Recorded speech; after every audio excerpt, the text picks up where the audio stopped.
Hello, this is Malorian, and this will be a 35-point game of my eMagnus up against Xerxis from Scorn. Alright, so this is going to be a game I was going to be excited for a couple of reasons. One, because, it's 35 points, it's a little bit bigger, it's about an average size, so it's nice to do something where I can get a few more units in. But also, this is the first time I get to do one of the Steamroller 2013 missions, so that's fantastic. It's going to be really neat to play this one out. And just to say how this one works is that this one here is kind of like the old monolith one, where you have to try and destroy them. So there's two zones though now. So as you see on the board, there's two zones, and there's an objective in the center of each. You can't attack them, and you can't score until the second player's second turn. Then you get 1 point for destroying one of the monoliths. You can only destroy one per turn. And then you get 1 point for controlling a zone, 2 points for dominating a zone. So one of the things that also came up with this is, of course, it just came up and there's a whole bunch of theory hammer. So I was talking about it with one of my friends, where he's a very experienced player, and he was saying that actually in this one you always want to go second, because the second player is the first one that gets to go up against the objectives and destroy them, and then your other opponent is going to be on the back foot. The way that I saw it is, man, who cares about the objectives? That can only get you 2 out of the 5 points. You want to go first, and you want to score in these zones, because that's where the real points are. This is different for me, because with eMagnus, I can lock you out of zone and double score. But yeah, we'll see how it goes. So anyway, in my 35 points, I have eMagnus with my bonded mangler. By me there, I have Gorman. Then I have a max unit of long gunners, max unit of the Idrians with UA. Then I have Kale Baylock, and I also got my Crow's Cutthroats there in the woods.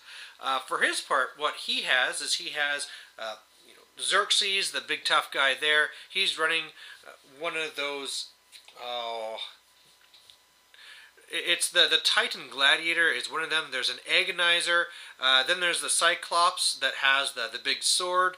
He has a unit of 6 Centrati there. And unfortunately, he forgot some of his models, so he's using some of the circle stuff to put in place there. Behind them, he has some of this Annihilators, they're called. He also has some of the Pain Givers.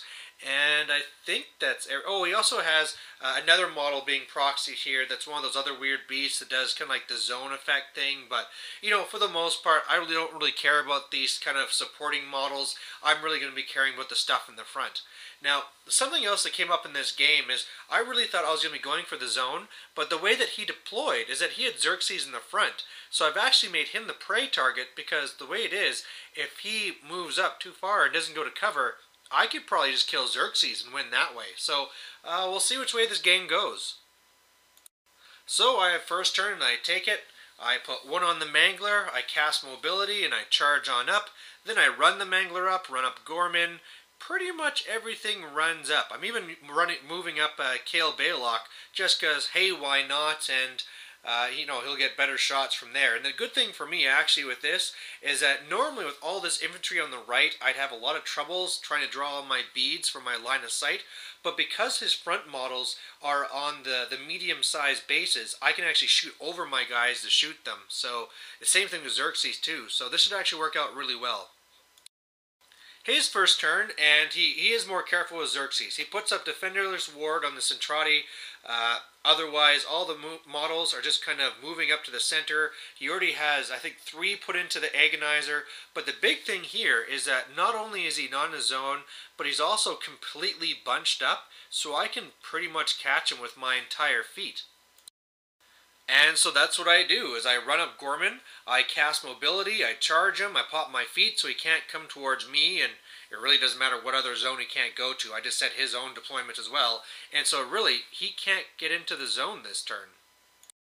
So then on the rest of my turn, I'm just pretty much moving up. I don't even bother to shoot or anything, because what this really means right now, and he saw it right away, of course, is that I can't score in my turn.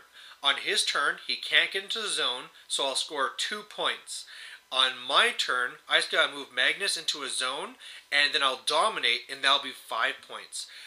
One of the options that I was thinking of after, because at this point he just gave up. One of the options I thought of that he could have done just to survive is that maybe he could have gone and I think he has open hands on his Gladiator, so that then he could grab his Cyclops and then throw him into the zone. but really that would mean is I just score 1 point on this turn. I just need to go and kill that Cyclops, which would already be injured. Probably could kill him with Magnus, so I'd be able to, still get the 3 points for dominating and controlling, use the Mangler or some shooting to destroy one of the objectives, and I still get 5. So, wow.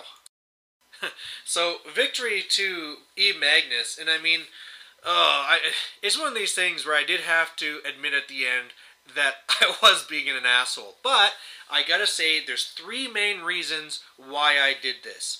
One was because I'm doing this as part of my epic tale of Epic Magnus, and I'm trying to show him off and the things that he can do, and about how he's such a powerful scenario caster. And especially when you get into things like here with the new scenarios with the 2013 Steamroller, where you can get into a zone, double dominate, and you basically win the game.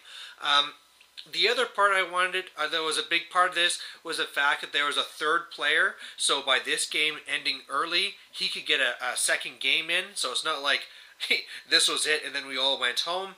And then the 3rd reason was that my friend was actually up from, like 800 kilometers south. He was waiting to have supper for me after the game was done. So the sooner the game was done, the better. So I saw it as a win-win all over the place. I'm sure my opponent wanted to keep my car, and maybe he will, but there you go. I mean, just a little comment on the 2013 scenario missions. I really love the changes, the whole idea of dominating. The objectives, for those who haven't seen it, don't really do anything anymore. It's not like before where you can heal and get free charges and do blasts and stuff. It's really minor stuff. It's really just a flag that only your caster can control. But overall, yeah, very interesting, and I can't wait to get more experience. The only thing I'm kind of worried about now is that I'm almost done my tale, and then I can't play them until I paint them, so I guess I gotta start doing some painting. Anyway, thanks for watching, and if you have any comments about, if I was a big asshole or whatever, go ahead and post them up. Okay, bye.